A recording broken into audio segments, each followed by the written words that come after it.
Howdy, howdy, everyone. Good to see you.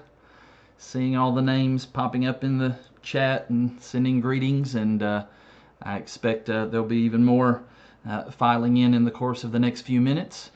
Hope you've got your Bible ready, or you've got your ESV Scripture Journal ready. We're in Mark chapter 2, as you can see there on the screen below. That's where we're going to try to tackle this evening in the Bible.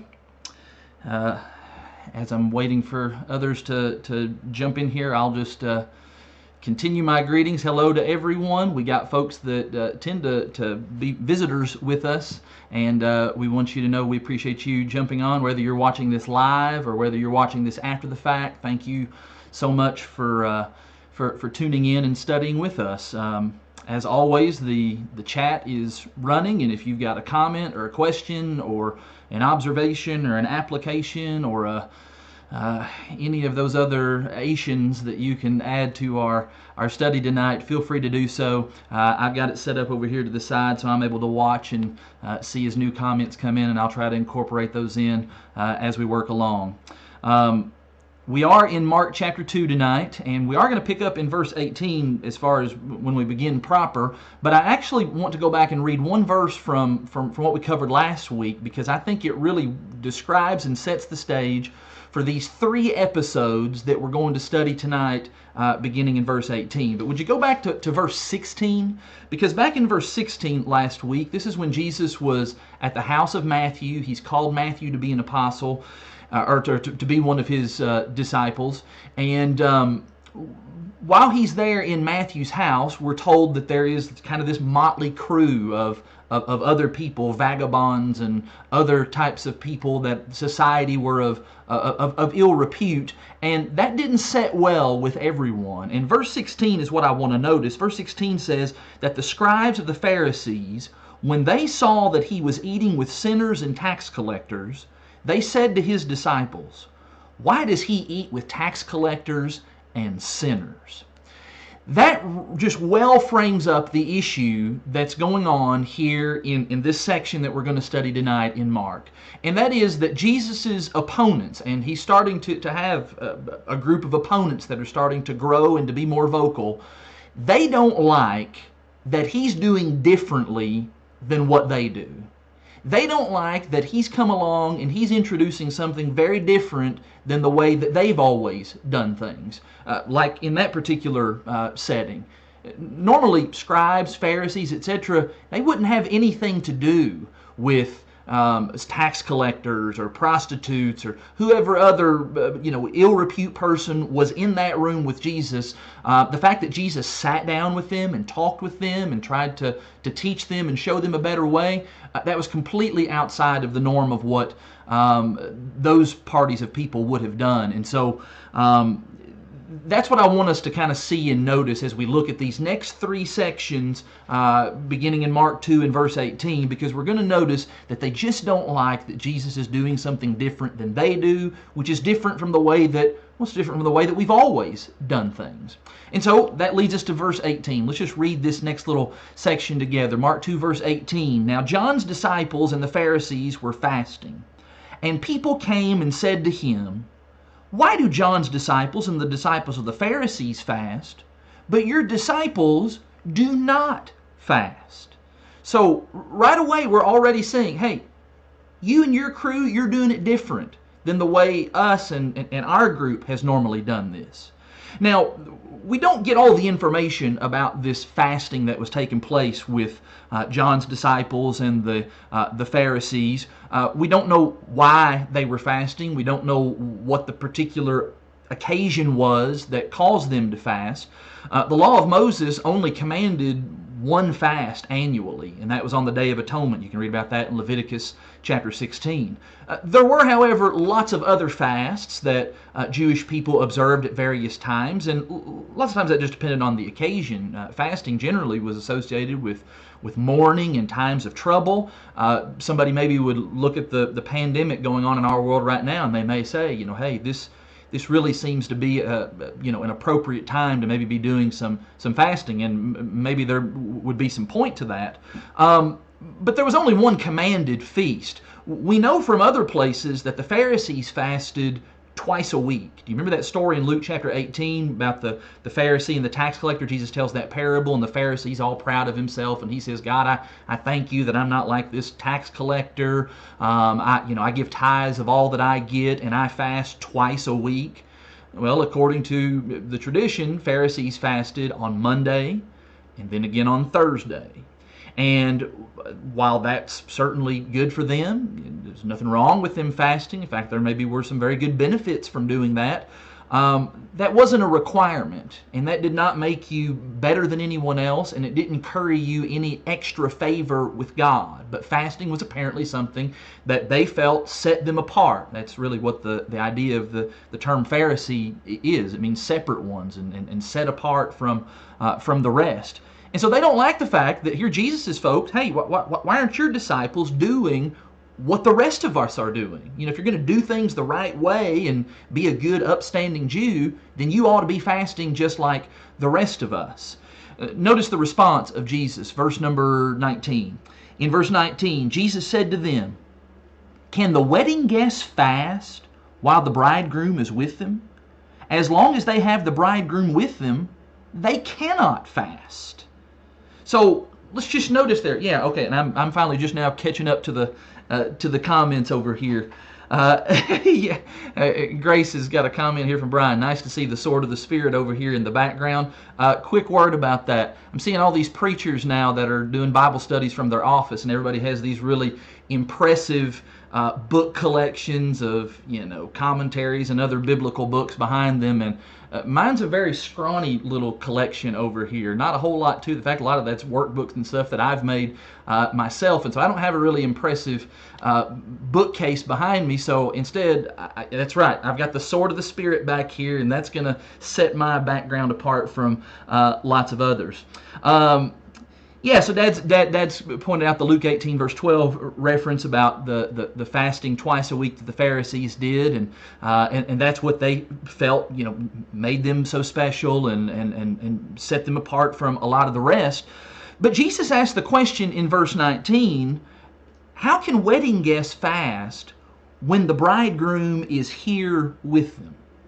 And of course, we already have some knowledge of other scriptures, like Matthew 25, when Jesus tells the story of the 10 virgins and about the bridegroom, how he was tarried, but then when the bridegroom came, and we understand from that story that the bridegroom is Jesus. We know as well from Ephesians chapter 5, where it talks about the church relation, the husband and wife relationship, and how Jesus is the husband to the church, which is his bride. And so we understand that the groom in this circumstance is Jesus. And so Jesus asked the question, why would the wedding guests fast when the bridegroom is here? He is present. And that's an important question for them to understand. Daddy's asked the question here, did we all fast when we went to Lexi's wedding a couple of months ago?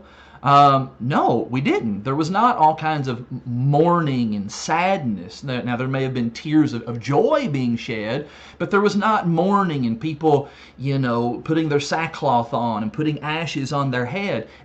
That doesn't fit for the circumstances. And that's what Jesus is trying to get across here, that all of your fasting that you all are doing, it doesn't fit for this time. Because the bridegroom is here. The Messiah is here. The very thing that had been prophesied about for centuries and centuries, that time is now. And so now is not a time for sadness and gloom and the sackcloth and ashes and all of that. No, now's a time for feasting, for rejoicing. There ought to be some celebration. Now, there is that note, as you notice there at the end of, let's notice verse 20. He says, the days will come when the bridegroom is taken away from them, and then they will fast in that day. So Jesus does give an indication that yes, a time is coming, and this is maybe one of the earliest indications, at least in Mark's gospel, where Jesus is looking down the stream of time when he knows that he is going to suffer and he's going to be delivered over into the hands of lawless men. He's going to be crucified and he's going to be taken away from them. And that's going to be a time for some sadness and for some mourning and for some fasting, and it'll be appropriate then. But right now just isn't the time for that. This would be like, if we use an illustration for us today, this would be like us singing a song like Sing and Be Happy. You come in, the church is all assembled together, and we sing and Be Happy. And you look around, and there's like, half the congregation is like weeping openly and dabbing tears from their face and just wailing uncontrollably. Is sadness and crying bad, or is it sinful? No. But it's just the timing is off. It just doesn't fit the moment. And that's the way that Jesus is describing the circumstances right now. You all are over there, your various groups, you're fasting. I don't even really know what you're fasting about. But right now, with the arrival of the Messiah, this is a time for great joy and excitement. People ought to be excited about that. The Messiah is here, and he's brought the gospel of the kingdom. What does gospel mean? It means good news, not sad news. There's good news. Salvation is being brought to all. 1 Corinthians chapter 7, verse 5, Dad's put here in the comments. This is from the King James. Defraud ye not one another, except it be with consent for a time, that you may give yourselves to fasting and to prayer. That's talking about the marriage relationship there. It's talking about a special time of fasting. Acts 13:3, another occasion when fasting was designed for specific occasions, and when it fits the moment, then fasting is very appropriate. And let me just add right here, because I get lots of questions for Q&A night and other occasions about fasting, and I probably need to do a full-on lesson about fasting. There can be value in fasting, but I'm not aware of any passage in the New Testament that commands Christians to keep specific fasts, or to do them at annual occasions or weekly, or however often the Pharisees were doing that. All I'll simply say is it's like marriage. Is a Christian required to get married? No. There's nothing in the Bible that commands that you have to get married. But if you're going to get married, then the Bible's got some specific guidelines that you need to follow to do that in the right kind of way. Same thing with fasting. If you're going to fast, and there certainly are times where it would seem very, very appropriate, if you're going to do that, then the Bible does have some guidelines about how to do that. I specifically think of Matthew chapter 6, where Jesus, outlines some things there about fasting needs to be done, not to be seen of men. It's something between you and the Lord. This isn't about putting on some kind of a show. And that clearly was one of the problems with the Pharisees, with their fasting and lots of their, religion, is it was done for show, and it wasn't done out of a right motivation to serve God. Jesus kind of wants to push this incompatible, stuff that they're doing. He wants to press that a little bit further, and he does that in these next couple of verses with some illustrations. And actually, if you were reading from Luke's account, Luke actually says that these are parables. So let's notice those next couple of verses. In verse 21, Jesus says, "No one sews a piece of unshrunk cloth on an old garment. If he does, the patch tears away from it, the new from the old, and a worse tear is made." Verse 22, "And no one puts new wine into old wineskins. If he does, the wine will burst the skins, and the wine is destroyed, and so are the skins. But new wine is for fresh wineskins." Now, those are kind of some puzzling little parables and illustrations. However, I think they're actually not so puzzling when you actually looked at them in their context. With us having looked at those verses before it and then starting to look at those parables, I think we can figure out what exactly is going on. Let me kind of put some illustrations up here. Here's the idea of the patch and the wineskins. First of all, Jesus talks here about let's talk about the patch, and let's talk about the garment there. Jesus says nobody tears a piece from a new garment and puts it on an old garment. So imagine you've got a pair of these wonderfully soft and faded blue jeans. They're just your favorite jeans. They're just so comfortable, and you love those jeans, but after a while they develop a hole in them. Well, nobody says, "Well, I'll tell you what, I'm going to go get that new pair of jeans that my wife bought me for Christmas that I really don't like very much, that they're so stiff, and they're so stiff you could stand them up in a corner. I'm just going to get the scissors and cut a piece out of those new jeans and patch them right on top of the old jeans." Nobody does that. That's just not going to work. Number one, it's going to look awful, that brand new denim on top of the old denim. And then number two, it's not going to hold. It's going to end up just tearing apart when you go to wash them. And in fact, I think that's the point that Jesus is making here in Mark. That new cloth, since it's not shrunk already, when you go to wash it, it's just going to end up tearing loose. Jesus is just saying here, you can't patch an old garment with new material, because you're just going to end up with a bigger problem than you even had before. You used to have one pair of jeans with a hole in it. Well, now you're going to end up having two pairs of jeans with holes in them. Well, what about that second illustration there with the wineskins? Of course, in our day and time of plastic and glass bottles, a wineskin maybe is not something that we're all incredibly familiar with, but a wineskin simply it's a pouch or a container that would have been made most likely from an animal. You would tan the hide of an animal, and then you would sew it all up, and you would create kind of a bottle or kind of a dispenser there on the right-hand side of your screen. However, as leather ages and it gets stiff, it really wouldn't be suitable for holding new wine. And why not? Well, because new wine is unfermented. And as it goes through that fermentation process and it releases carbon dioxide, it's going to end up expanding the skin. And so you've got this brittle old wineskin. It's not going to be able to take all that pressure internally, which means it's probably going to break. It's going to bust, and it's going to cause the wine to run out everywhere, and that's just going to make a big old mess. And that's why Jesus says there at the end of verse 22, new wine needs to be put into fresh wineskins. And so here's these ideas here of the patch and the wineskin and what exactly is going on in all of that. Now here's my face once again. Sorry about that. What exactly is Jesus trying to convey here in light of what he's already said to them about their fasting and so forth? Well, I believe the message is very, very clear, and that is this. I believe the message is, let me pull it up here. The message is that what Jesus is bringing, Christianity, we're not going to go patching that on top of Judaism. Christianity is not some new flavor of the old religious system. What Jesus is trying to convey is that a new day has dawned. Something new is here. We're not all about just continuing with the old way of doing things, especially since the old way of doing things had been corrupted with all of the traditions of the rabbis, the oral law that had been handed down, and the Pharisees had started to bind as if it was on par with God's actual law.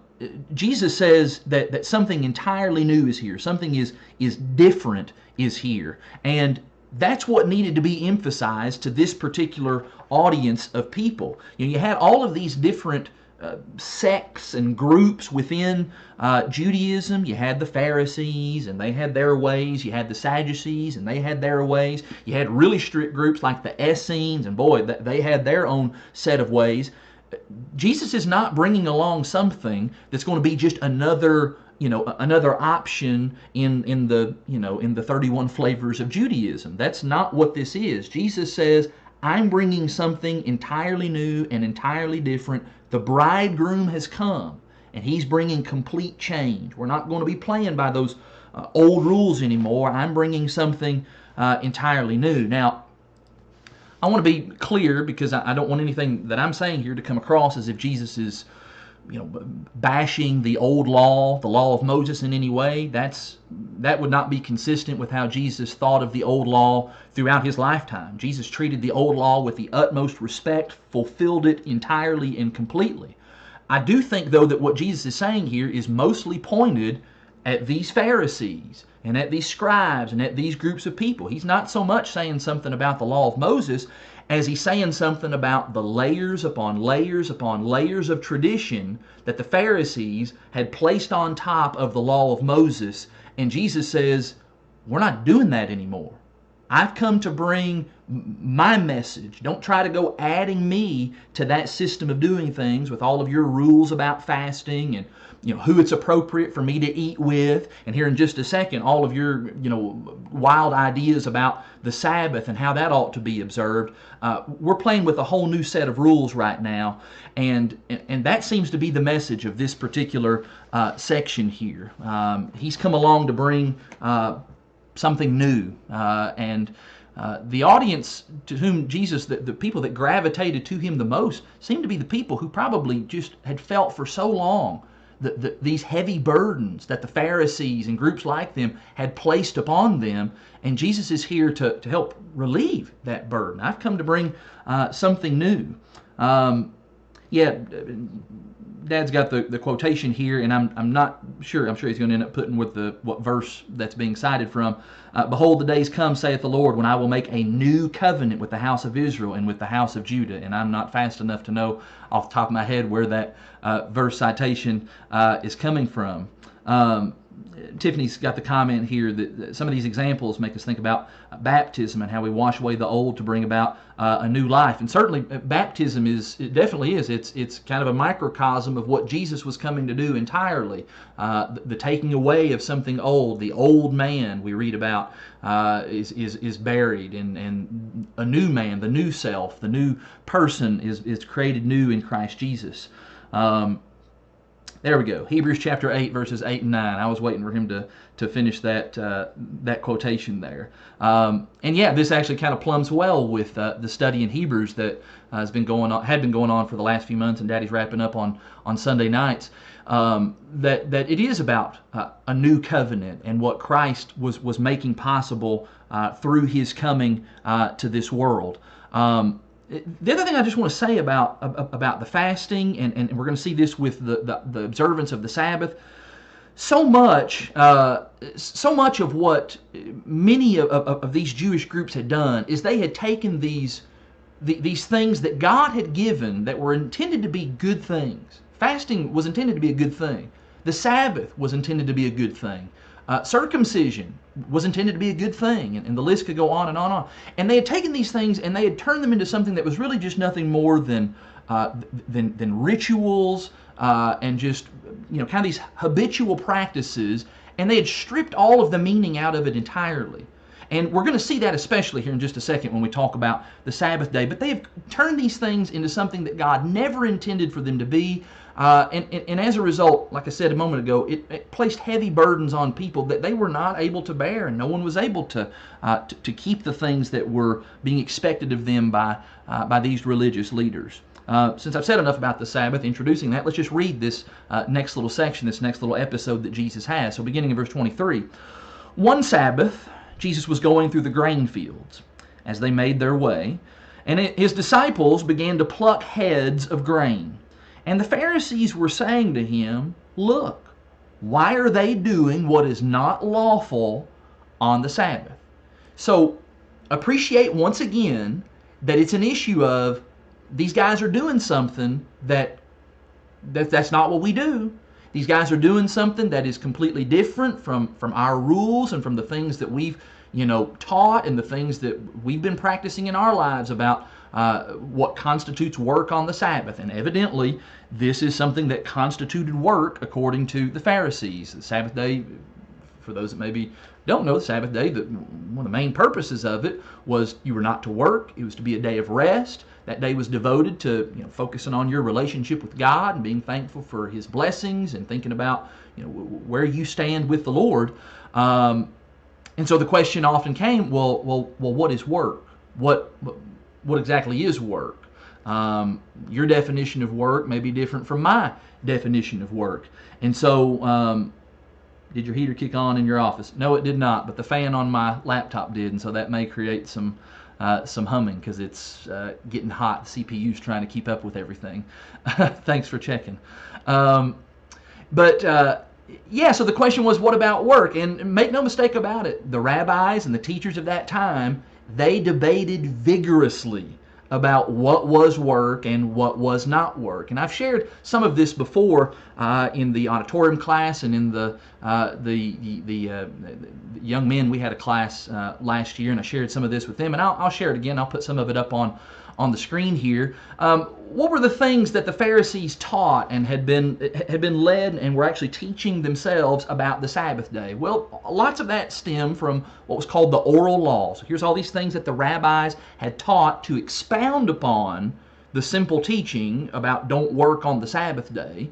And so, what were some of the things they came to a conclusion about what was work? Well, For example, people were forbidden from traveling more than 3,000 feet from their homes on the Sabbath, otherwise you're working. A Jew could not carry an object that weighed more than a dried fig, but an object that weighed half that amount, you could carry it twice. That's very convenient how that works out that way. You couldn't eat anything larger than an olive. Don't eat a bite that was bigger than an olive, otherwise that would be considered work. I mean, you're really working your arm out, I guess, and that fork and bringing it up to your mouth. One of my favorites, you could not throw an object into the air with one hand and catch it with the other, or that would be considered work. You couldn't buy and sell on the Sabbath day. That was work. You couldn't wash or dye your clothing. That would be considered work. A Jewish tailor was not allowed to carry a needle. Otherwise, he'd be tempted to go and mend a torn garment if he saw one. And, well, he's a tailor, and that's what he does by trade, so that would be work. Tying or untying a knot. If you got, people probably didn't have shoestrings, but if you had shoestrings and you got them in a knot, hey, leave that alone. Otherwise, that's considered work. That is, unless you can do that with one hand. If you can do that with one hand, then that's not considered work. This is a great one. If a deer came into your house and someone shut it in, well, that was work. However, if two people, so if like the husband and the wife, if they shut the deer in, then they would be exempt because neither one completed the act by themselves. Hey, I like that. That works out. That helps with marital relations too, and helping to keep things well between the husband and the wife. A woman wasn't allowed to look into a looking glass or a mirror because she might see a gray hair, and then she'd be tempted to pull it out. And if you pull out that gray hair, well, once again, that is work. How about this? You couldn't take a bath on the Sabbath, because if you did, some of the water might splash out onto the floor, and that would be considered washing the floor. I kid you not. All of this is taken from some Jewish rabbinical literature that I had come across some time ago. Chairs or other heavy objects were not allowed to be moved, because if you drag them, and in fact you probably had like a dirt floor, it might make a furrow on the ground, and that would be considered plowing. Hey. That somebody has really done some thinking here.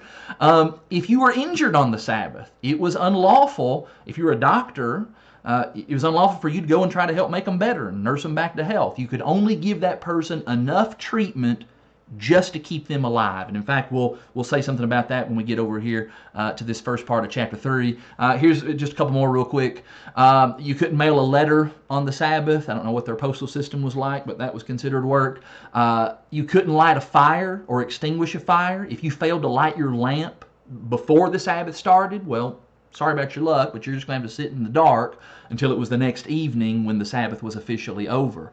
If you removed your fingernails with your teeth, that was work. And speaking of teeth, false teeth couldn't be worn because that exceeded the weight limits of what was considered work.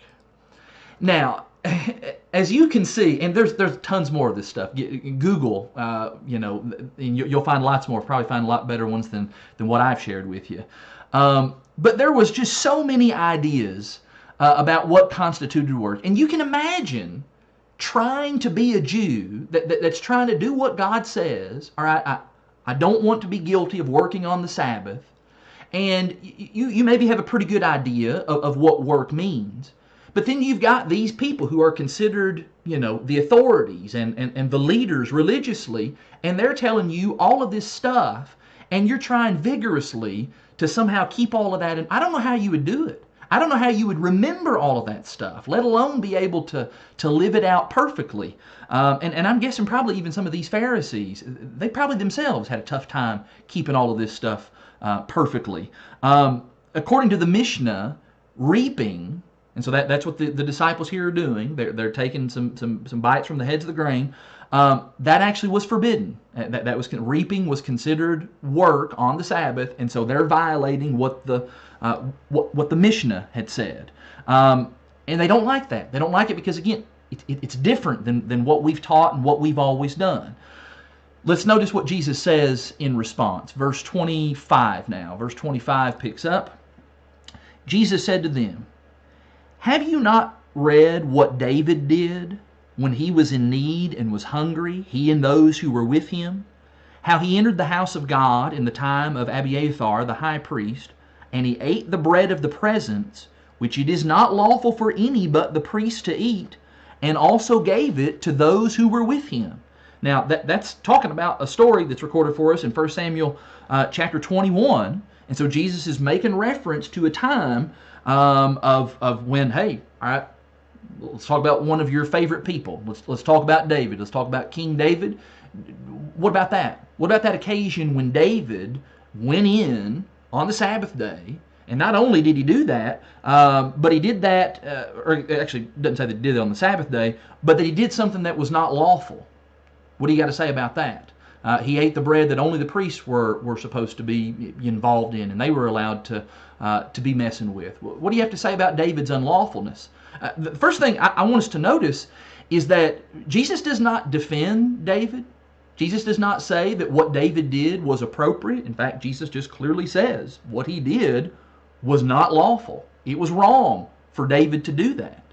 But I want you to notice that Jesus is really not interested in debating with these guys about what does or does not constitute work on the Sabbath. He doesn't defend David's actions. Rather, what Jesus is trying to do here is he's trying to help these people understand who he is. He wants to make a point here that he is the Lord. In fact, let's just read the last couple verses because that's the point that he makes. Verse 27, he said to them, "The Sabbath was made for man, not man for the Sabbath. So the Son of Man," and remember that's that description that Jesus has placed upon himself, "the Son of Man, me, is Lord even of the Sabbath."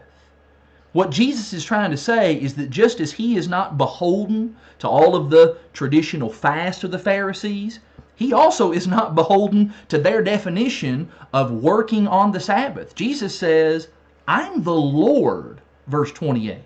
"And as the Lord, I have the authority to do as I will."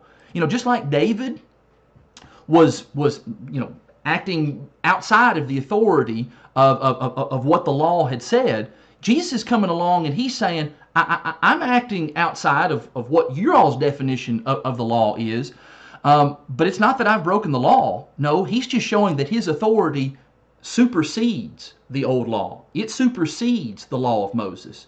I would use the illustration. This is like when a president comes to town and his motorcade maybe comes into Somerset and they come into Highway 27 and the motorcade drives him through all of those red lights or through all of those stop signs in order to get to the final destination.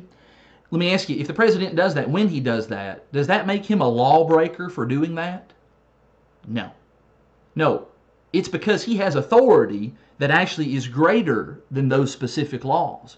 And maybe that's not even the best illustration to make there because Jesus' authority is even greater than that. Jesus' authority is greater than any other law that has ever come along. But that's the idea with Jesus. His authority would have superseded what was being taught in the law of Moses. And more specifically, his authority is greater than what these Pharisees were teaching. David made the comment a moment ago that these Pharisees were so scared that they would be doing wrong that they ended up adding to God's word. And that is what ended up happening.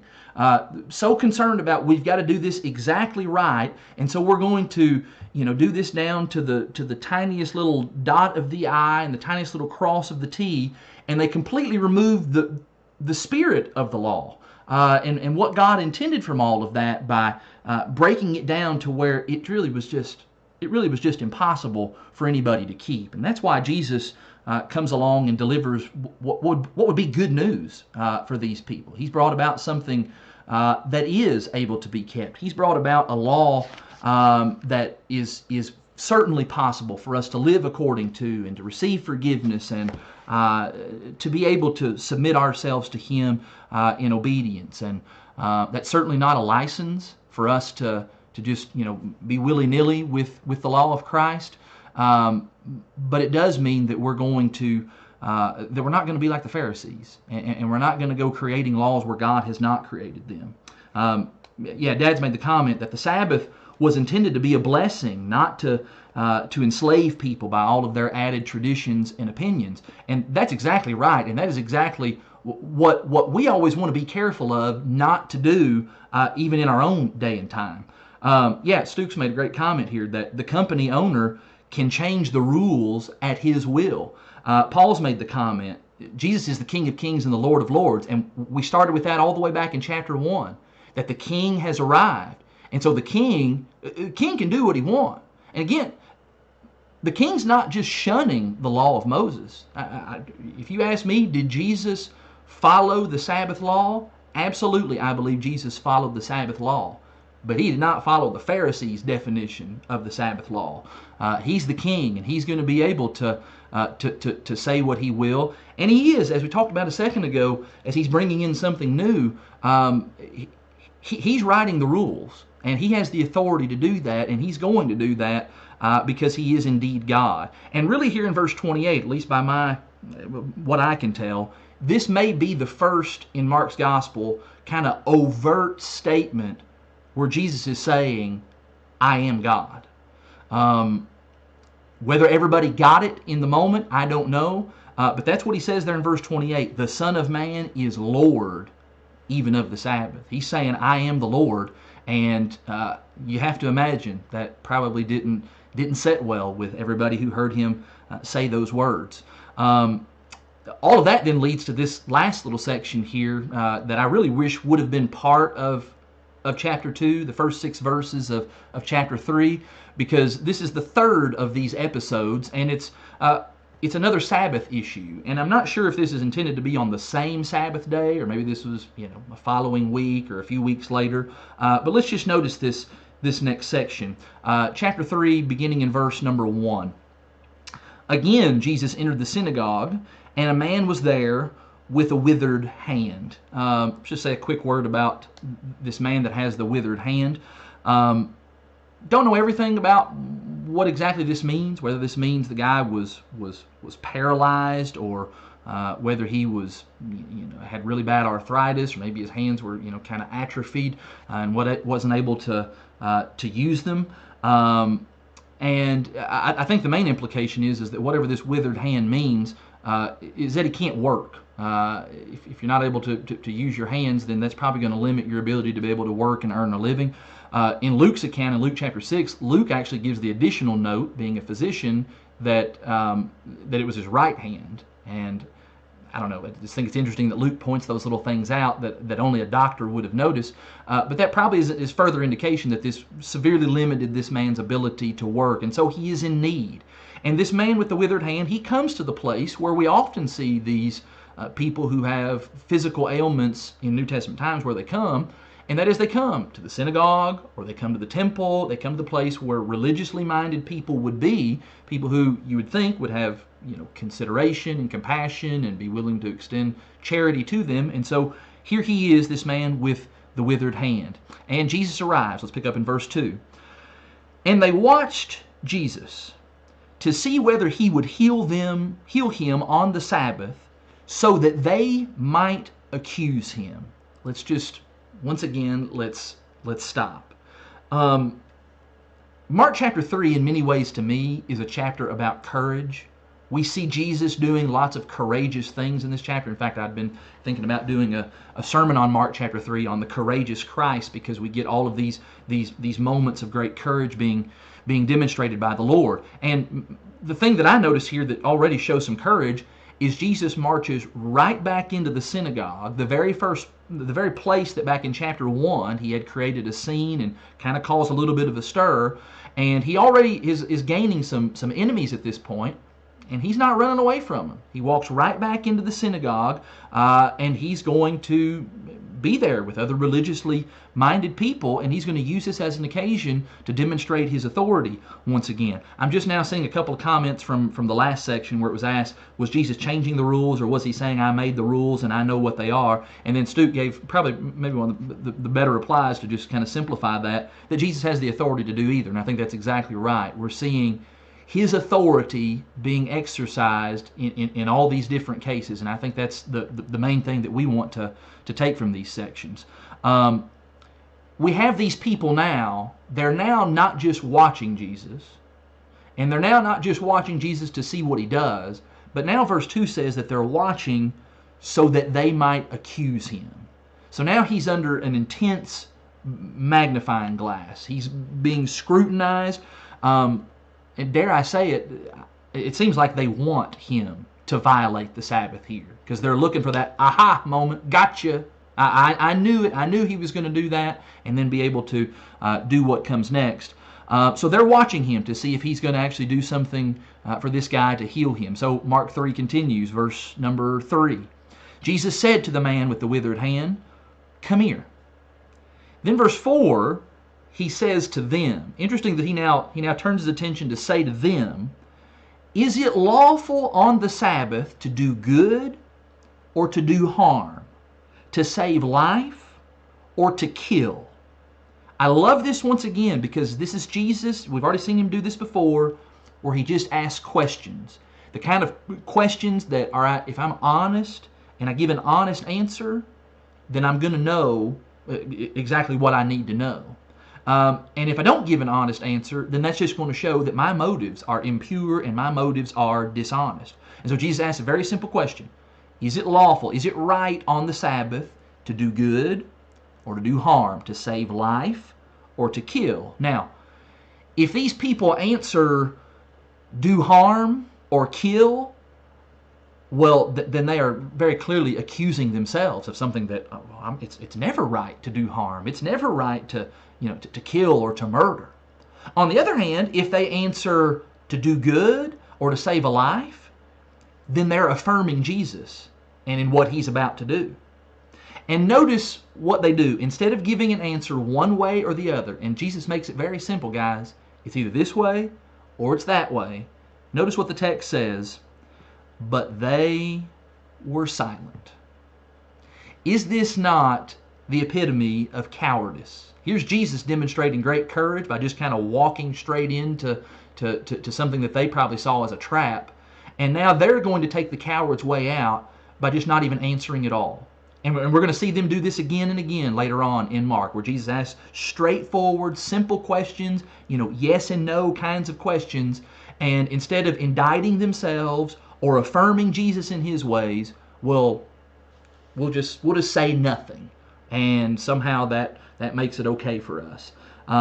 Tiffany's just stated, I love how Jesus handles these situations by just asking questions. And in all honesty, we're probably actually learning something about our evangelism efforts. When we talk to others about religious matters and we're talking about the Bible, especially if we're talking to somebody who's already got kind of some preconceived ideas and they've already got some convictions and we're trying to help study through some things, one of the best things we can do is to ask questions and to then leave it with them to try to process that and figure those things out for themselves. And there's a sense of ownership whenever if you're honest and you give an honest answer to those questions. Man, there's a feeling of, yeah, that's right. And I can see how the Bible connects this to this. And yeah, well, of course. And that's what Jesus is trying to help these people to do, to be able to work through this on their own and come to a proper and right answer about this. Now, there's a long-standing tradition that the Pharisees actually did believe that it was okay to help somebody with a life-threatening injury on the Sabbath day. You could administer enough aid to them, we noticed a second ago, you could administer enough aid to them to keep them alive. The difference between that and this man here in Mark chapter 3 with the withered hand is this guy's not dying. I mean, he's hurt and he's in a lot of discomfort, no doubt, but this isn't a life or death situation. Jesus could have just as easily just told this guy, hey, I don't want to ruffle feathers with the Pharisees, so I'll come back tomorrow when it's not the Sabbath and I'll heal you then. This just shows even greater courage on Jesus' part to just kind of do this intentionally on the Sabbath. He comes to this man and he's ready to heal him. And so he asks this question to the people that are watching him. If you were reading Matthew's account, Matthew actually gives even a little bit more details of something further Jesus says. And actually I've got that queued up here in Matthew 12, verse 11 and 12. Jesus also asked him, which one of you who has a sheep, if it falls into a pit on the Sabbath, will not take hold of it and lift it out? And the answer was, well, I mean, probably most of us would do that. Verse 12 then, of how much more value is a man than a sheep? Then he just says flat out, he just gives the answer to the hypothetical question that he had asked a moment ago.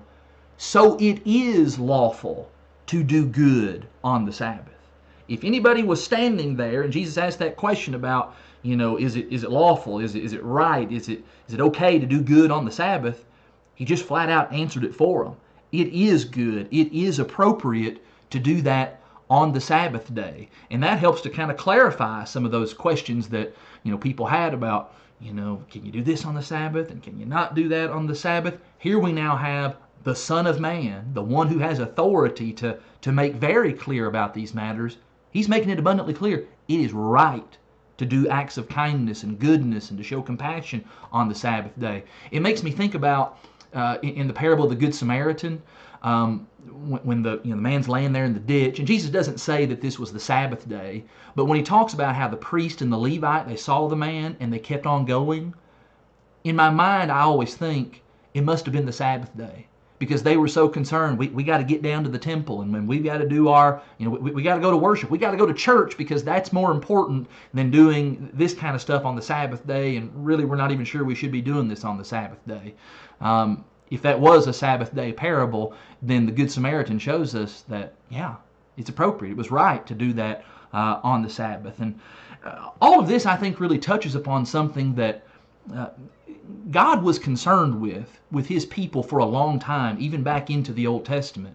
And that is, there was this too much wrapped up in, we want to make sure that we're doing all of our religious practices, that as a result, we've now forgot about basic things like decency and kindness and goodness to our fellow man. I think of Isaiah chapter 1, verses 10 through 17, where the Lord said there to his people, I'm just really kind of sick of all of your Sabbaths. And I'm just kind of sick and tired of all of your feasts and your offerings and your worships and all this stuff that you're bringing before me. And you're making sure that you check all those boxes to do all of that on a regular, consistent basis. And you've completely forgotten just basic things. Look at verse 17. Won't you go back to the drawing board and learn to do good? Seek justice. Correct oppression, bring justice to the fatherless, plead the widow's cause.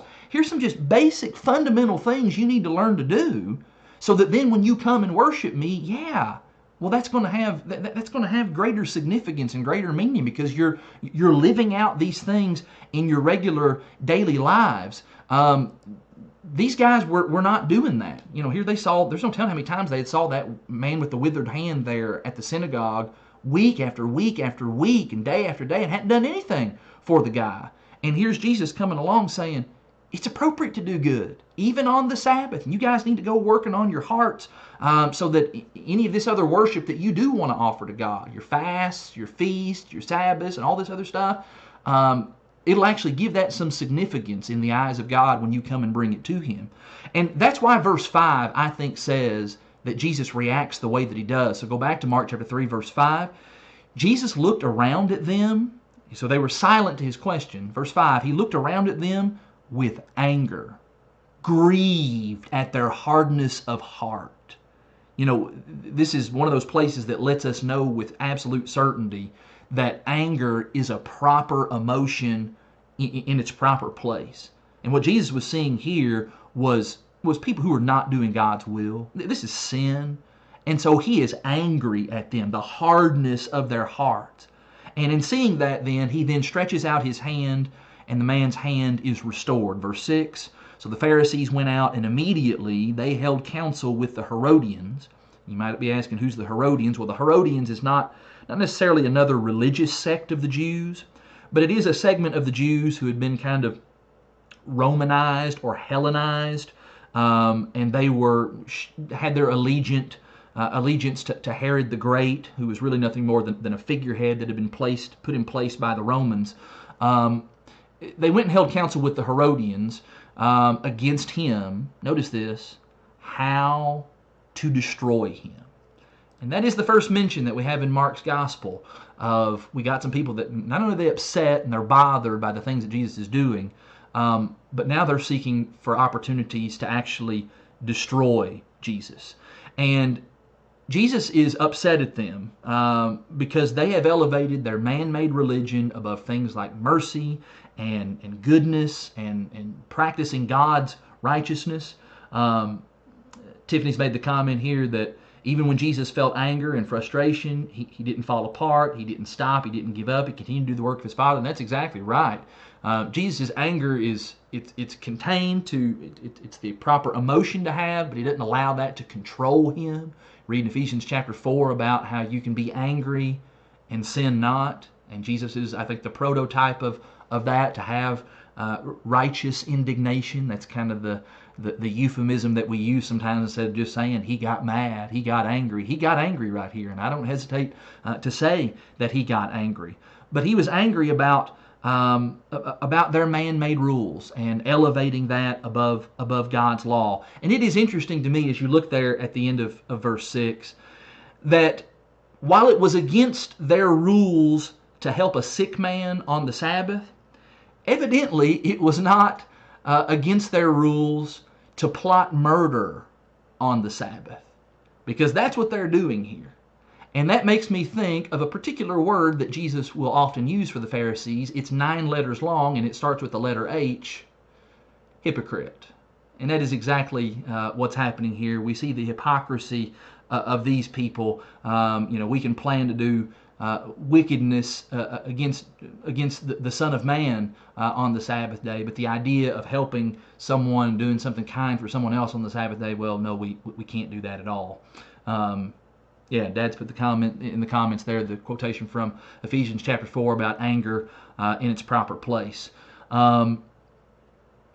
Angry at the dishonesty of their hearts, the hardness of their hearts. If they had been genuine and had real integrity within themselves, then they would have answered Jesus properly, and they would have said, you know what, it is lawful, and it's appropriate to do good on the Sabbath, and we were wrong to say that it wasn't. And so we have here kind of some mounting forces building against Jesus, and this is just the beginning.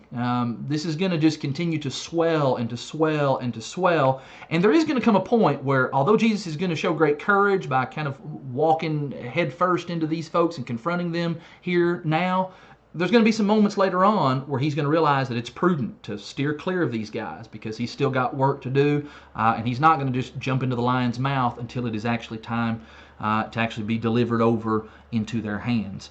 That to me seems to be a good stopping point for us tonight, and I was glad Derek didn't ring the bell on me yet, and I was able to get through verse 6, because these 3 little episodes do work well together as we see Jesus kind of taking it to the religious establishment of that time. I'll hold the line and let anybody, if they got comments, drop them into the chat, and kind of have the parting shot here. As you're doing that, I'll say it was great to get to see everybody who was able to come Sunday afternoon to the service that we was able to have in the parking lot. To those that were not able to be here, love you and miss you, and look forward to the opportunity to get to see you guys in person soon as well. Mickey sent me an email earlier today, and she wanted me to convey to everybody her appreciation and her thanks for all the well wishes, and more importantly the prayers that have been offered on her behalf. And she is continuing to feel better, but let's continue to be prayerful for her and for others that are dealing with health ailments, and as well those that are even of our own number who are kind of working on the front lines dealing with these things. Luke's made a good comment here to kind of make an application. He says, I think about how we often approach things when correcting others or teaching others, and especially with our kids. We ask questions to try to understand what the logic is being used, if there is any logic. And that is exactly right. And that's why probably we need to do more question asking and more listening instead of talking and telling all the time. We do that with kids. Need to do that with others as we study with them, and Jesus is helping us here in just a number of different ways, and I've enjoyed getting to study with you again. I'm going to sign off. Great to get to be with you in this capacity once again, and I look forward to picking up in Mark chapter 3. We'll pick up in verse 7 for next week. Go ahead and read ahead a little bit and be thinking about some comments and some applications that we can make for next time. But until then, love you all, and we'll see you next time.